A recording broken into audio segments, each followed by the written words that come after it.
अंदर तक हिल गया था। समोसा निकालकर कागज डस्टबिन में फेंकता, तभी उस टुकड़े पर एक न्यूज लिखी नजर आई।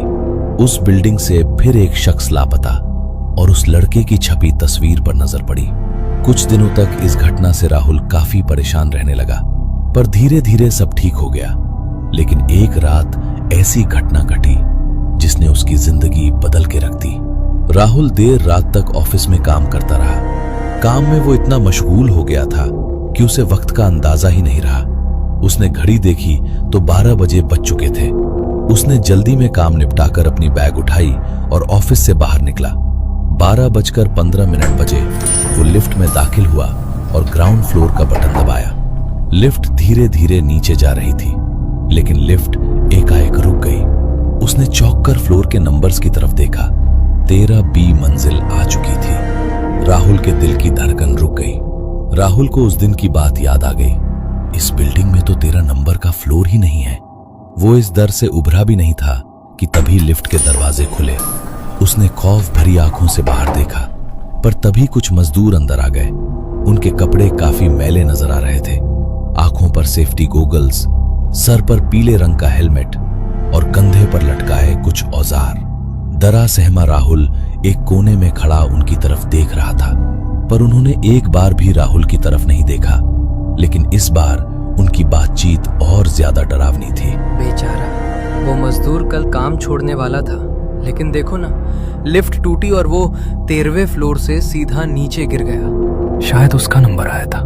हाँ शायद, पता नहीं ये 13वीं मंजिल और कितने लोगों को मारने वाली है। तभी दूसरा मजदूर बोला, आज भी फ्राइडे 13 है, पता नहीं आज किसका नंबर है। उन मजदूरों की बात सुनकर राहुल के माथे पर पसीना आ गया। तभी लिफ्ट से कर कर ऐसी आवाज आई। लग रहा था जैसे लिफ्ट में कुछ खराबी है। राहुल के चेहरे पर मौत का खौफ साफ साफ नजर आ रहा था। लिफ्ट धीरे धीरे नीचे जा रही थी, लेकिन अचानक एक झटके से रुक गई। दरवाजा खुला और मजदूर बाहर चले गए। लिफ्ट की आवाज से डरा सहमा राहुल भी भागकर बाहर निकला और लिफ्ट का दरवाजा बंद हो गया।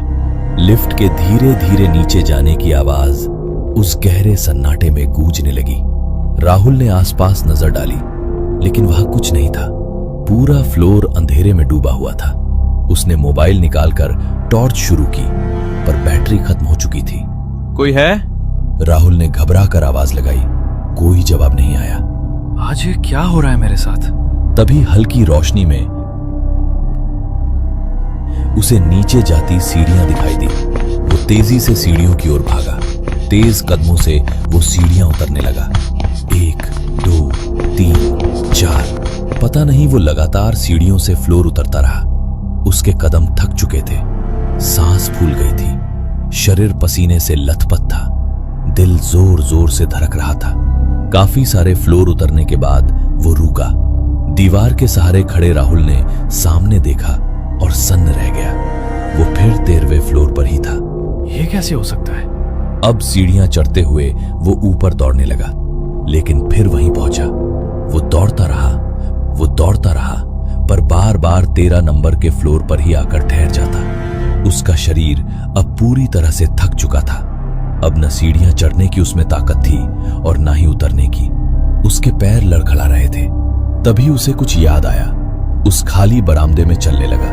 कई बार सीढ़ियां चढ़ने और उतरने की वजह से चलते हुए उसके पैर लड़खड़ा रहे थे। दीवार का सहारा लेकर वो आखिरी छोर तक पहुंचा। दूर से ही एक खिड़की नजर आने लगी। खिड़की के पास पहुंचकर देखा तो बाहर सिर्फ अंधेरा था। पूरा शहर अंधेरा और खामोशी में डूबा हुआ था। न रोशनी थी, न कोई आवाज।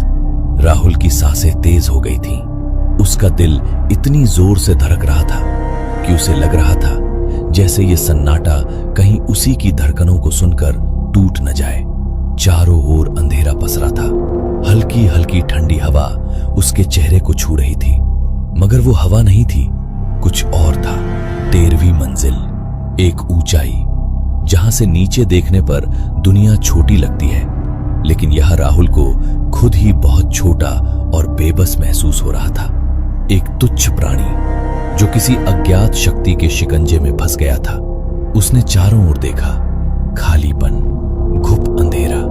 दूर कोने में एक टूटी हुई खिड़की से हल्का सा चांदनी का टुकड़ा अंदर झांक रहा था, मगर वो भी जैसे यहां आने से डर रहा था।